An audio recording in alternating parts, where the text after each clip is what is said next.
और विदुर जी के बीच का संवाद है। जैसे कि हम सुनते आ रहे हैं, विदुर जी जो है वो तीर्थ यात्रा करके अब वापस आए हैं हस्तिनापुर, और उनके आने का एक विशेष उद्देश्य है। वो उद्देश्य क्या है? धृतराष्ट्र को निकालना है घर से, क्योंकि बहुत घर में फंसे हुए हैं धृतराष्ट्र। श्री श्री जगन्नाथ बलदेव सुभद्रा सुदर्शन की जय, श्री श्री गौरताई की जय, श्री प्रभुपाद की जय। और काफ़ी समय से, मतलब ऐसा नहीं कि अभी अभी उन्होंने सांसारिक जीवन शुरू किया है। धृतराष्ट्र कम से कम 100 साल से ऊपर की उनकी आयु हो चुकी है इसके अनुसार, क्योंकि भगवान श्री कृष्ण की आयु इतनी थी युद्ध के समय। तो ये तो युद्ध के बाद युद्ध के बाद की घटना है। युद्ध के बाद वो भी कई साल बीत चुके हैं उसके बाद भी। तो आगे के श्लोकों में वर्णन आता है कि उन्होंने, विदुर जी ने, कृष्ण जो है वो उनका वो धाम छोड़ के चले गए, यदुवंश का विनाश हो चुका है, ये बात उन्होंने नहीं बताई। और जो है तो उसका मतलब है कि, कहने का मतलब यह है कि कृष्ण भी अब प्रकट हो चुके हैं, अपनी लीला जो है वो नित्य लीला में जा चुके हैं वापस। और तो 100 साल से ऊपर वो ऑलरेडी अपना सांसारिक जीवन व्यतीत कर चुके हैं। और वो भी किनके साथ रह रहे हैं? ऐसे व्यक्तियों के साथ रह रहे हैं वो जिनको उन्होंने मारने का प्रयास किया पहले। 60-70 साल तक उनकी प्रगति को सहन नहीं कर पाए और उनको मारने का प्रयास किया, साजिशें की कई सारी, उसके साक्षी रहे, कई सारे अन्याय किए उनके साथ। अब उन्हीं के साथ वो बिल्कुल खुशी से रह रहे हैं। हाँ हाँ हाँ, बढ़िया से रह रहे हैं, कितने अच्छे लोग हैं। तो विदुर जी का मुख्य उद्देश्य है कि उनको निकालना। तो और बीच में फिर, क्योंकि बाकी सभी पांडव हैं वो विदुर जी के प्रिय रहे हैं पहले से, तो उनके बीच में से निकाल पाना इतना आसान कार्य नहीं होगा। और धृतराष्ट्र तो उनको समझाएंगे आगे, इसी अध्याय है मुख्य रूप से। तो युधिष्ठिर महाराज लेकिन उनको स्वागत कर रहे हैं, उनको रिसीव कर रहे हैं, और उनको अच्छी तरीके से उनका देख रेख कर रहे हैं, तो इसलिए वो उनसे बात कर रहे हैं। और यहाँ पर प्रभुपाद जी बता रहे हैं तात्पर्य में कि विशिष्ट शब्द श्री कृष्ण देवता महत्वपूर्ण है। श्री कृष्ण देवता हम सुनेंगे वर्ड तो जैसे हम बोलते कृष्ण भगवान, शंकर भगवान, ऐसे बोला जा रहा है, लेकिन कृष्ण देवता का मतलब यहाँ पर यह है उन लोगों से जो भगवान कृष्ण की सेवा में सदैव तत्पर रहते हैं। तो युधिष्ठिर महाराज का ये कहना है कि हम लोग जो पांडव लोग हैं, हम तो कृष्ण की सेवा में तत्पर नहीं रह पाते निरंतर, लेकिन यादव लोग जो हैं वो लोग कृष्ण की सेवा में सदैव तत्पर रहते हैं। तो वो लोग कैसे हैं? वो लोग ठीक हैं और वो अपने घर में सुखपूर्वक रह रहे हैं ना। तो ये एक डिवोटी केयर, एक भक्त जो है वो दूसरे भक्त के वेलबींग के बारे में, उसके ठीक होने के विषय में ज़्यादा सोचता है। और हालांकि पांडव भी शुद्ध भक्त हैं और जो यादव हैं ये भी शुद्ध भक्त हैं, लेकिन फिर भी जो यदुवंश के भक्त हैं उनका पोजीशन पांडवों से श्रेष्ठ है, क्योंकि पांडवों के साथ तो भगवान कभी कभी आते हैं, कुछ महीने रुकते हैं, लेकिन जब भी उनका कार्य हो जाता है फिर कहते हैं कि अब मैं जाऊं वापस। ज़्यादा विचार उनका यही रहता है कि कब वापस द्वारका लौटें। तो द्वारका के जो भक्त हैं उनका जो निकटता है भगवान से वो पांडवों की निकटता से भी ज़्यादा है। तो वैसे तो आध्यात्मिक रूप से भक्तों में कोई अंतर नहीं होता, प्रभुपाद जी यहाँ पर बता रहे हैं मुख्य बात। कि जो है वो समस्त पांडव तथा यादव सदा ही भगवान श्री कृष्ण के विचार में डूबे रहते थे, सदैव कृष्ण के विचारों में डूबे रहते थे, पांडव भी और यादव लोग भी। लेकिन फिर भी पांडवों का स्थान जो है वो पांडवों से ज्यादा ऊपर माना गया है आचार्यों के द्वारा, यदुवंश का स्थान, क्योंकि उनके कुटुंबी उनके घर के फैमिली मेंबर के क्लोज फैमिली मेंबर थे। तो और पांडवों से थोड़े से स्लाइटली दूर के थे। हालांकि कुंती महारानी बुआ थी कृष्ण की, तो बुआ के घर में कभी कभार जाते हैं, लेकिन चाचा के घर में और उस तरह से तो ज़्यादा क्लोज रहते। जॉइंट फैमिली था भगवान का, जॉइंट फैमिली में ज़्यादा क्लोजनेस रहती है। तो प्रभुपाद जी कह रहे हैं कि दोनों में कोई अंतर नहीं है।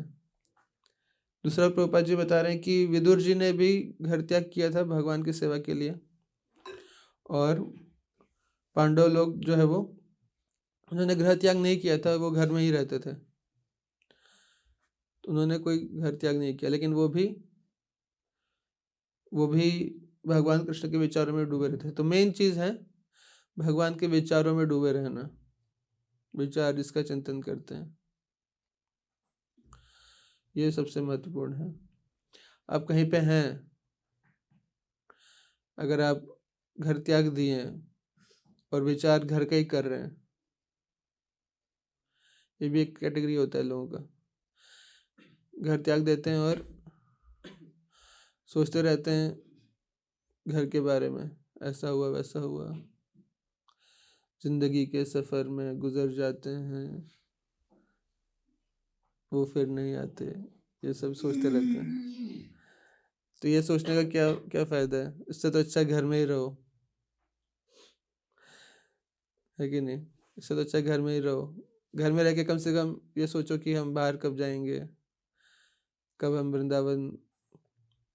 हमें वृंदावन वास मिलेगा, या कब हमें जो ये सांसारिक झमेले से मुक्त होंगे। घर में रहते हुए ये सोचना ज़्यादा महत्वपूर्ण है।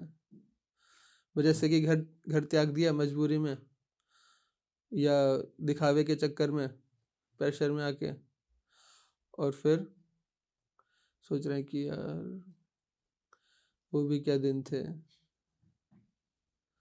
ना? तो इसलिए प्रभुपाद जी बता रहे हैं कि मुख्य बात क्या है कि कृष्ण के विचारों में डूबे रहना। इससे कोई भी फर्क नहीं पड़ता कि आप कहाँ रह रहे हैं, किंतु फिर भी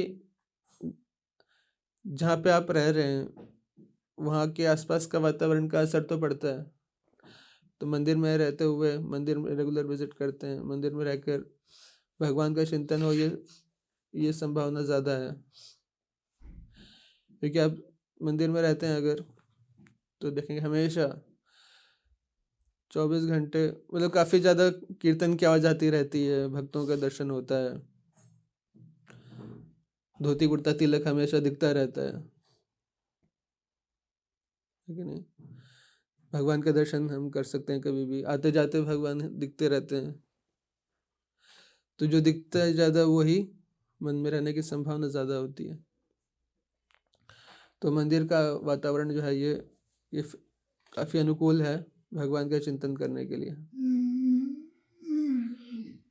99% से ज़्यादा केसेस में, और वैसे तो है ही, लेकिन व्यक्ति का मन जो है वो कई बार मानता नहीं। इसलिए मुख्य बात यह है कि भगवान का चिंतन होना चाहिए। तो विदुर जी ने घर त्याग किया और युधिष्ठिर महाराज ने घर त्याग नहीं किया। भक्ति मार्ग में गृह त्याग इतना ज़्यादा उस पर एम्फेसिस नहीं किया गया। ज्ञान मार्ग की तो शुरुआत ही गृह त्याग से होती है।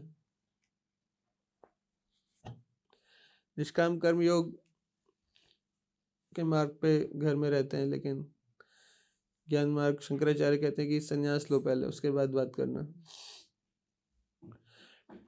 तो भक्ति मार्ग में ये सेकेंडरी है। शुद्ध भक्ति चाहे घर में रहे या घर त्याग दे, उसका वास्तविक गुण तो भगवान श्री कृष्ण के विचारों में अनुकूल रूप से मग्न रहना होता है। और जो भी हमारे घर में हम रहते हैं और जो भी कार्य करते हैं या बाहर भी रहते हैं जो भी कार्य करते हैं, उसका उद्देश्य क्या है? श्री रूप गोस्वामी कहते हैं कि स्मर्तव्यम सततम विष्णु विस्मर्तव्यम न जातुचित सर्वम विधि निषेधस्योर एतयोर एव किंकरः, कि हमेशा सतत भगवान श्री कृष्ण का या विष्णु का या भगवान के कोई भी स्वरूप का स्मरण करते रहें, उनके बारे में चिंतन करते रहें और कभी भी उनको भूलें ना। ऑलवेज, इसको समराइज करें, always remember Krishna, never forget Krishna. सर्वम विधि निषेधस्य और एतयोर एव किंकरः, सारे विधि विधान जो भी जप तप पूजा अर्चना क्रियाकलाप जो भी हैं, उसका क्रक्स क्या है? कई सारे विधि विधान है भक्ति में, वैदिक भक्ति में, या और भी अष्टांग योग में भी कई सारे विधि विधान हैं। यम नियम आसन प्राणायाम प्रत्याहार धारणा ध्यान समाधि, भक्ति में भी कई सारी चीजें हैं। कई सारी चीजें आपको करना है, कई चीजें आपको त्यागना है। भक्ति के जो अनुकूल है उसको स्वीकार करना है, भक्ति के जो प्रतिकूल है उनको त्यागना है। तो क्या चीज है जो, उसका पर्पस क्या है, विधि निषेध क्या है, क्या चीज करना है? हमेशा कृष्ण का स्मरण करें अधिक से अधिक, और कभी भगवान को, कभी कृष्ण को भूले नहीं, ये इसका उद्देश्य है। कभी ना भूलें भगवान को, तो ये इसका उद्देश्य है। बाकी सब चीजें सेकेंडरी है। अगर घर से बाहर रह के अगर आप भगवान के विषय में सोच रहे हैं तो वो ज़्यादा अच्छा है। मंदिर से दूर रह के अगर आप भगवान के विषय में सोच रहे हैं तो वो ज़्यादा अच्छा है। कई बार हम देखते हैं भक्तों में ये एक भाव रहता है कि हमें वृंदावन में रहना है। तो कई भक्त ऐसा देखा गया है कि जब देखो वृंदावन जाना चाहते हैं, है ना। ये हमारा सौभाग्य है कि हम लोग ऐसे इस जगह पे रह रहे हैं जहाँ वृंदावन बहुत नज़दीक है।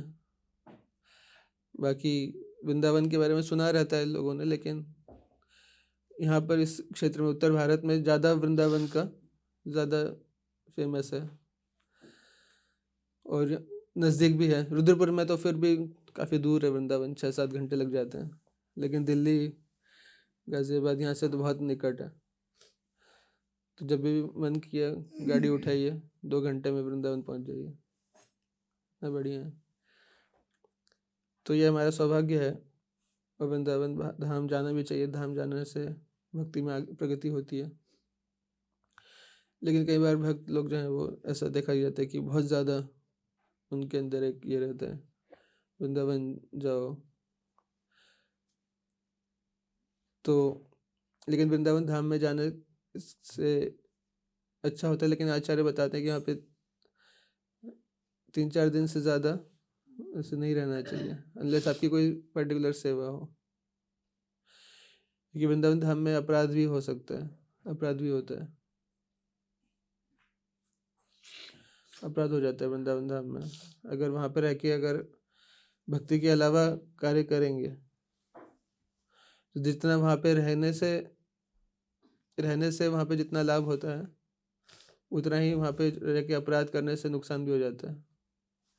वृंदावन से बाहर अगर कुछ गलती करते हैं तो इतना उसका सीवियर इफेक्ट नहीं पड़ता, लेकिन वृंदावन धाम में रह के अगर गलत चीज़ करते हैं, मान लीजिए भक्तों से लड़ाई कर लिया, मार दिया, पीट दिया, मर्डर कर दिया, ऐसा देखा गया है। एक भक्त थे, भक्त कहते हैं मतलब वो तो हुआ ये कि उनका किसी से भक्त नहीं था, मतलब मंदिर में आता था वो लड़का, भक्त नहीं था। तो उसने जो है वो प्रॉपर्टी के लिए किसी अपने रिलेटिव का मर्डर कर दिया। उसकी लाश को डंप करने के लिए वो वृंदावन गया यमुना में, और वहाँ पे उसको पुलिस ने पकड़ लिया।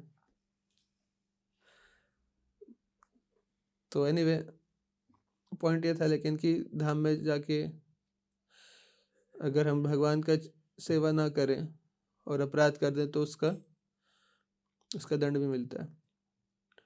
भगवान अपने तरीके से दंड देंगे, अपने तरीके से, लेकिन उससे ज़्यादा महत्वपूर्ण है कि हम गुरु के आदेश के अनुसार, प्रभुपाद जी के मिशन के अनुसार प्रचार के कार्यों में लगे रहें और चिंतन वृंदावन का करें।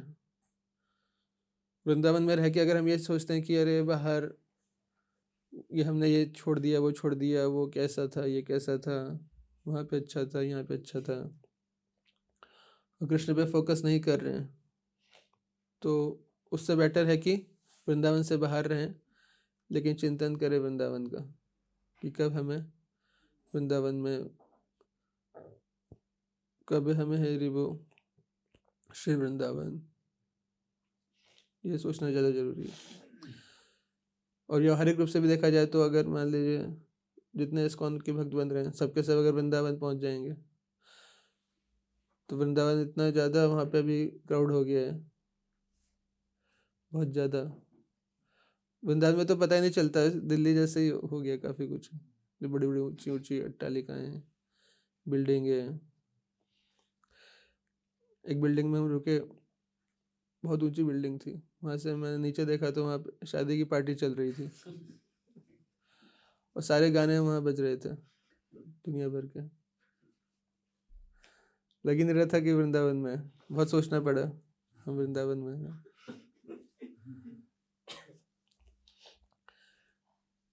तो फिर वहाँ से फिर हम चले गए बरसाना, वहाँ पे भी थोड़ा ठीक है, इतना ज़्यादा भौतिकवाद जैसी चीज़ें नहीं हुई हैं, लेकिन वृंदावन में तो काफ़ी ज़्यादा हुई। लेकिन हाँ, जो उन्नत भक्त हैं वो तो उनको बाहरी परिस्थितियों से फ़र्क नहीं पड़ता, 84 कोस में कहीं भी वो रहें वो भगवान का चिंतन कर सकते हैं। या और एडवांस भक्त होते हैं वो तो प्रभुपाद जी जैसे, वो बाहर भी, वो जहाँ जाते हैं वो अपने वृंदावन को लेकर जाते हैं, जो पिछले श्लोक में यहाँ बताया गया है। पिछले श्लोक में क्या बताया गया है, जो बहुत प्रसिद्ध श्लोक है, भगवद्गीता भागवता तीर्थ भूता स्वयं विभो तीर्थी कुर्वन्ति तीर्थानि स्वान्तस्थेन गदाभृता, कि आप जैसे भक्त निश्चय ही साक्षात तीर्थ स्थान होते हैं, साक्षात तीर्थ स्थान। तो शुद्ध भक्त जहाँ जाते हैं वो साक्षात तीर्थ को लेकर ही जाते हैं, तीर्थ उनके हृदय में रहते हैं हमेशा। तुम्हारे हृदय सदा गोविंद विश्राम, गोविंद कहे न मोरा वैष्णव प्राण। तो जहाँ भी जाते हैं, तीर्थों को तीर्थ भी ये संत लोग ही, वैष्णव लोग ही बनाते हैं, अन्यथा तीर्थ स्थान का क्या महत्व है। ये तीर्थ बुद्धि सलिले ही करहिचित जनेषु अभिज्ञेषु स एव गोखरः, श्रीमद् भागवतम में कहा गया है ना, कि तीर्थ का मतलब जो ये समझते हैं केवल कि तीर्थ में बस स्नान, कुंड में जाके स्नान करना है, यही तीर्थ है, तो वो तो किसके समान है, गाय और खच्चर के समान है वो लोग। गाय बोलने से थोड़ा लगता है कि हाँ मतलब थोड़ा रिस्पेक्टेबल है, बट ऐसा नहीं है, ऐसा नहीं है। जैसे ऐसे नहीं होता गाय ढोर ऐसे हाँकते हैं, उस टाइप की बुद्धि है, मतलब कहने का मतलब ये, इतना कोई रिस्पेक्टेबल बात। हमें मनुष्यों को गाय की सेवा करना वो रिस्पेक्टेबल बात है, लेकिन श्री कृष्ण श्री जगन्नाथ बल्लभ सुभद्रा सुदर्शन की जाए, किंतु जो है वो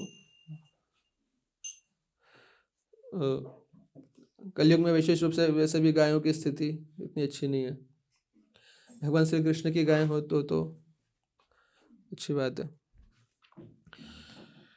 तो घर में रहे चाहे घर त्याग दें, भगवान के विचारों में रहें हमेशा, क्योंकि जैसा हम चिंतन करेंगे वैसा ही हमें गति प्राप्त होगा।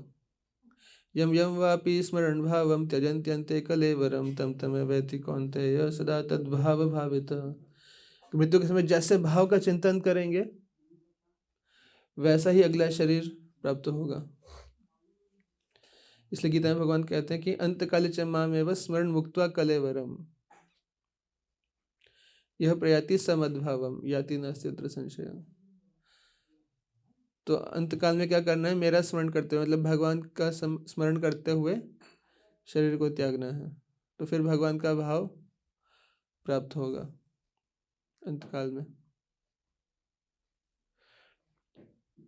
भगवान का चिंतन करते हुए, इसमें कोई संशय नहीं। और श्रीमद् भागवतम में कई जगह पे ये चीज बताया गया है। एतावान सांख्य योगाभ्याम स्वधर्म परिनिष्ठया जन्म लाभ पर पुंसाम अंते नारायण स्मृति। जितने हम योग कर रहे हैं, क्रियाकलाप कर रहे हैं, स्वधर्म का पालन कर रहे हैं, निष्ठा से ये कर रहे हैं, वो कर रहे हैं, मातृधर्म, पितृधर्म, पुत्र धर्म, पति धर्म, पत्नी धर्म, राजधर्म, राष्ट्र धर्म, समाज धर्म, हिंदू धर्म, मुस्लिम धर्म, जो भी है, ब्राह्मण धर्म, क्षत्रिय धर्म, वैश्य धर्म, शूद्र धर्म, जो भी धर्म का पालन कर रहे हैं, उसका उद्देश्य क्या है? अंते नारायण स्मृति, अंतकाल में भगवान का स्मरण करें, यह है उद्देश्य। लेकिन एक और बात महत्वपूर्ण है यहाँ पर जो प्रभुपाद जी बता रहे हैं कि अनुकूल भाव से रहना। तो भगवान का चिंतन तो असुर भी करते थे, कंस, शिशुपाल, जरासंध, रावण, ये लोग भी भगवान का स्मरण करते थे काफी ज्यादा। लेकिन किस भाव से करते थे? विरोधी भाव से। कंस कैसे स्मरण करता था कृष्ण का? डर से, फोबिया हो गया था, कृष्ण फोबिया। उसको हर जगह कृष्ण ही कृष्ण दिखाई देते थे कि मेरे को कृष्ण मुझे मारेगा तो नहीं, हर जगह उसको कृष्ण ही कृष्ण दिखते थे, डरता था। और शिशुपाल का क्या भाव था? द्वेष, ईर्ष्या। शिशुपाल के लेवल की ईर्ष्या लगी थी, उसको भय नहीं था कृष्ण से, उसको ये नहीं लगता था कि कृष्ण मुझे मार सकता है, उसको ये नहीं था। लेकिन हर जगह उसको कृष्ण की निंदा करता था ईर्ष्या से। लेकिन वैसे नहीं करना है स्मरण, ये अनुकूल भाव नहीं है, ये लो लेवल का भाव है, ये असुरों का भाव है। कैसे करना है? अनुकूल भाव से, भगवान को मित्र मानकर, यह जानना कि कृष्ण पूर्ण पुरुषोत्तम भगवान है, और कृष्ण से आकर्षण, कृष्ण से प्रेम करना।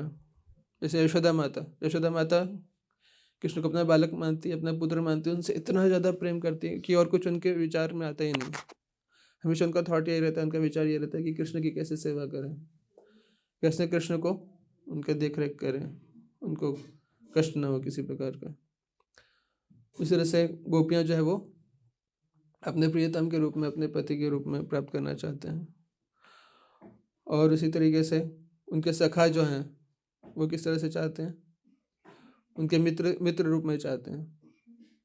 कृष्ण उनके प्राणों के समान है। कृष्ण जैसे ही कोई असुर आता है या कुछ होता है तो तुरंत परेशान हो जाते हैं। उसी तरह से यशोदा माता, नंद महाराज, जब कालिया ने बंदी बना लिया, कृष्ण को पकड़ लिया, तो बिल्कुल सारे के सारे एकदम ऐसे हो गए जैसे कि एकदम प्राण छूटने वाले हों, ब्रीथलेस, कोरोना में जैसे हो जाता है वैसे हो गए। तो इस तरह का भाव, इतना आकर्षण, इतना प्रेम, या दास्य भाव भी, जैसे हनुमान जी हमेशा भगवान का चिंतन करते हैं, उनकी सेवा करना चाहते हैं। प्रहलाद महाराज भी स्मरण की बात कर रहे हैं यहाँ पर, है ना, कि हमेशा भगवान का स्मरण करें। तो स्मरण भक्ति क्या है? नवोदय भक्ति में स्मरण है ना, श्रवणम कीर्तनम स्मरणम। तो स्मरण का क्या है? प्रहलाद महाराज स्मरण के आचार्य हैं, तो प्रहलाद महाराज की तरह भगवान का स्मरण करें। कीर्तन के आचार्य कौन है? सुखदेव गोस्वामी, उन्होंने भगवान का कीर्तन किया। श्रवण के परीक्षित महाराज। तो इस तरीके से भगवान का अनुकूल भाव में उनकी सेवा करना चाहिए। तो इसलिए प्रभुपाद जी कह रहे हैं यहाँ पर, इस तरह से विदुर भले ही राज्य के विषयों में लगे थे और महात्मा विदुर ने घर त्याग कर दिया था। दोनों ही धर्म के अवतार हैं, लेकिन एक घर के अंदर हैं, एक घर के बाहर थे, लेकिन दोनों का स्तर समान है। तो हमें भी क्या करना चाहिए, जहाँ भी रहे हमारा प्रयास ये होना चाहिए कि भगवान का स्मरण हो सके, और जो भी हम कार्यकलाप कर रहे हैं उसका उद्देश्य यही होना चाहिए कि कैसे भगवान के स्मरण में हेल्प मिले। तो जो भी हमारे कार्यकलाप हैं, चैंटिंग, रीडिंग, हियरिंग और सेवा भी हम कर रहे हैं, उसका उद्देश्य ये कि भगवान से हम कैसे स्मरण कर सकें। बट हाँ, कीर्तन करेंगे तो स्मरण, सबसे पावरफुल प्रोसेस है कीर्तन। तो कीर्तन करेंगे तो स्मरण ऑटोमेटिकली होता है। ठीक है, तो यहीं पे विराम देंगे। हरे कृष्ण।